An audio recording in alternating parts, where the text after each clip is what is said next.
Hi everybody, it's Sarah. Today is December 7th, 2012, which means this is my 1 week post-op update. It's also my 10th anniversary today, so shout out to my hubby, who I love, and who was with me throughout my whole surgery experience in Mexico and in San Diego, which was awesome. Obviously, you can tell by the background that I'm home now. I haven't made a video in a couple of days, and in my last video I was kind of not feeling great. The good news is that has improved somewhat, but I'm going to get into all that later, so let me start off by doing the numbers. Woo! So for those of you who haven't seen my past videos, I started my journey at my highest weight of 460 pounds at the end of September. I then lost about 23 pounds on my own, and then an additional 17 pounds on my 2-week pre-op diet. So that brought me to a loss of 40 pounds pre-op, so down to a surgery day weight of around 220 pounds. Because I wasn't at home, I couldn't actually weigh myself, and the scale at the doctor's office said something totally different. So I'm going to go by what my scale says, because that is obviously, what's going to make the most sense going forward. So I was at a pre-surgery weight of 220. And I weighed myself this morning. My weight was exactly 409 pounds, which means I've lost 11 pounds this first week after surgery, which brings me to a total loss of 51 pounds in the past, I guess, 3 months or so. Or actually, no, in the past sort of, I don't know, maybe 9 or 10 weeks, which is pretty good, I think. Strangely enough, I don't really notice a 50-pound loss that much. I think that one would think that the average person losing 50 pounds would be really obvious, but again, at a weight like mine, I'm tall, I'm 5'10" and a half, I have a large build, so all of those things make that weight loss not that obvious. I would say the average person probably wouldn't notice at all, or might say, oh, you've lost a little bit of weight. No one, I'm sure, would guess that I've lost 50 pounds in the past couple of months. But that said, I have, so I'm happy with that. I made a little list so that I could consult it and see what I wanted to talk about, because I wanted to make sure I didn't forget anything. So I've done the numbers, and then I wanted to talk a little bit about the physical aspect of the surgery. So 1 week post-op, I'm still doing well physically as far as healing goes. I have very little pain. I just have a little bit of discomfort. Again, the same thing that I've been talking about, that sort of pulled muscle kind of feeling on the left-hand side. Again, mostly around the area where the large incision is. Large incision is healing on its own. There's no stitches in that one. The other ones that have stitches and tape over them seem to be doing just fine. So from a physical healing standpoint, at least from the surgical site, things seem to be going really well. As far as my sleeve, things are improving. I've been doing really well still with getting my liquids in. So after my whole protein debacle, I gave up on that, on the Syntrax anyway. But the next day we went out, we went to a movie, which was awesome. We saw Skyfall. It was great. I really liked it. And I was in CVS, and they had muscle milk on sale. It was like 2 for $5 or something like that. So I picked up a couple. I did the muscle milk light chocolate, and I got a banana one, just to see if I could get down some of that protein. Again, even though I'm on clear liquids, the doctor's instructions were that protein would be okay if it's made with water. It actually says right on the bottle, not made with milk. So I thought the muscle milk would be okay. I tried twice to get some of it down, and I didn't do very well, I'll be honest. I thought it was disgusting. I did not like either of the flavors at all, which could just be, changes from surgery. I don't know, but I didn't like the taste of either of them.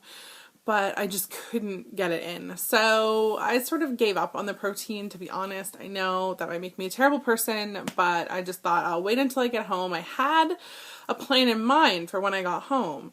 So I wanted to see if I could get that working. So in the couple of days that I haven't made a video, while I was in San Diego, I did some chicken broth and stuff just to get some calories in. Got like a Thai broth from a restaurant, went to Panera and just had like the broth from their chicken noodle soup, which was really good. And I did do a couple of drinks with sugar in them. So I had some apple juice and a couple of other things that just had some caloric value to them. Basically, we were told again that in the first 10 days, drinks with sugar in them were okay just because the calories are so few. So you're getting so little. And I thought a little bit of caloric value for the day would at least help. So yesterday was my first full day back home because I didn't get home until Wednesday night around, I don't know, probably almost 11 o'clock. So I was just kind of catching up with my mom who was here looking after our kids, and yeah, and then I went to bed. So in the morning I started what was my sort of plan all along as far as getting protein in right away, and that was a bottle of this, which I'm sure you guys have seen before. This is IsoPure. It's 0 carb, 40 grams of protein in one of these bottles. And I think there's 20 ounces, so 20 fluid ounces, 40 grams of protein. So I took one of these and I did actually try it. So yesterday I had grape flavor and today I had fruit punch, which is like this one. I did try it on its own. It's kind of gross. I know lots of people call it isopuke and I don't like it. I could have choked it down if I had to. I could have choked it down on its own, but I didn't really want to. And after the experiences that I had with those more dense protein drinks, when not really tolerating them well, I wanted to make sure I could tolerate it.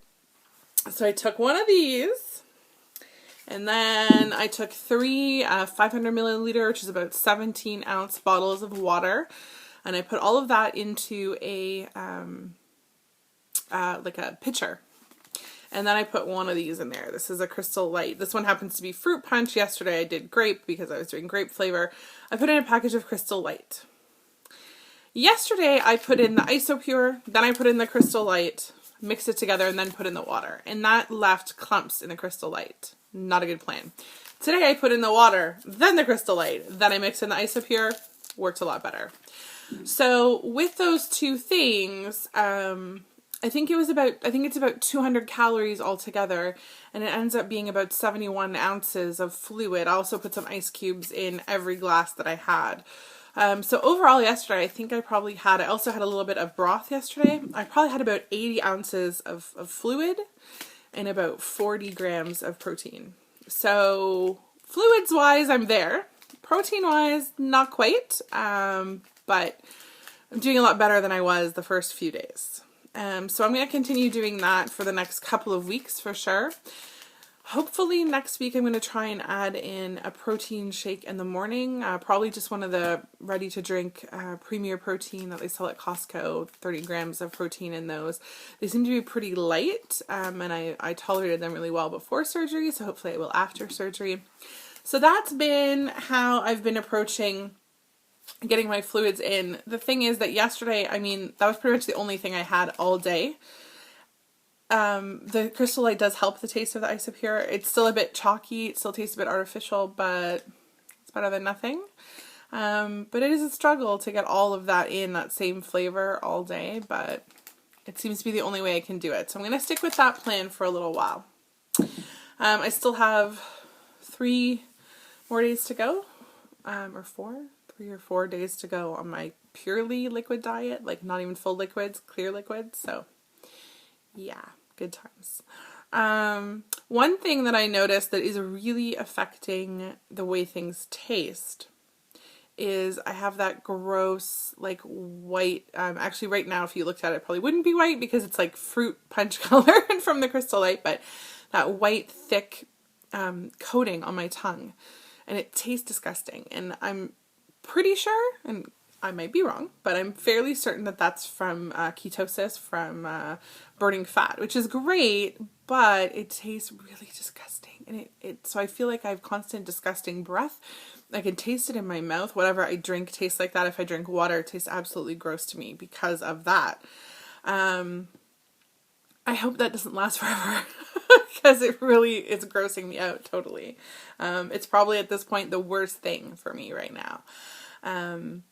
The not eating real food, it's starting to wear on me a little bit, I think. Yeah, it's starting to wear. It's not that easy. I mean, I'm not gonna lie. I'm not gonna pretend that it's super easy to like watch everyone else eating and not be able to eat. Even though I'm not that hungry, it's still hard. But strangely enough, watching Food Channel or going on Pinterest and pinning recipes and all that sort of stuff has actually helped. I actually find that if I think about food, it makes me feel better. I don't know. It might just be me. Although other people have commented and said that they also like watching Food Network right after their surgery, so maybe not. What else did I want to talk about? I guess that goes into sort of the next thing, which was kind of the like mental changes. And yeah, I mean, I'm still feeling good about the surgery, even though it has been a bit of a struggle. I mean, I expected that. I didn't expect it to be all flowers and hearts and rainbows. It was a lot better than it could have been. So I'm okay with that. It's good. Was there something else I wanted to talk about? Oh yeah, the hunger thing. So I'm starting to feel more, I don't know if it's real hunger. It's not head hunger. That I can tell you. It's not wanting to eat. It's actually physically the feeling of having an empty stomach and like my stomach is growling and I'm just feeling at least what I used to think was the sensation of hunger. Maybe I've been fooling myself this whole time. I don't know. I know that sometimes after surgery, acid can give you the same feeling. So it could just be acid in my new little tummy. But I don't know. And I'm taking a PPI every morning, and I just wonder if maybe I need to take it twice. So if that feeling continues, I may email Dr. Aceves and just ask him, hey, you know, is this what this is, or is it actually hunger because I'm not eating anything? And should I be taking more of my PPI, or should I keep it at once a day? So we'll see about that. But so far, so good, basically. My energy is totally in the toilet. That's the only thing that's terrible is I am like tired of like sitting on the couch. Like I get tired from nothing. Like I'll get up and go to the bathroom and I get tired. I get up and try and walk around and I get tired. I'm physically exhausted at the end of the day, literally from doing nothing. That totally sucks. But I know that that's going to get better, and hopefully the next few days as I'm getting in more and more protein, hopefully that will help. So that's about it for my 1 week post-op update. It's a little bit long actually, but I wanted to get everything in there. The one thing I forgot was I said that I was going to tell everyone, I was going to reveal the name of my sleeve, because I think, you know, anything that you have that close relationship with, you should really have a name for it, right? So the name I came up with a long time ago, actually a few months ago after I decided to have surgery. And it just came to me while I was in the car, bopping along to some music, Sleevey Wonder. So Sleevey Wonder and I are doing good. And Sleevey Wonder and I will be back with another update for sure on Friday with a 2-week update and maybe a little video in between if there's anything interesting to talk about. So yeah, thumbs up for week 1. I will see you guys soon. Have a great day.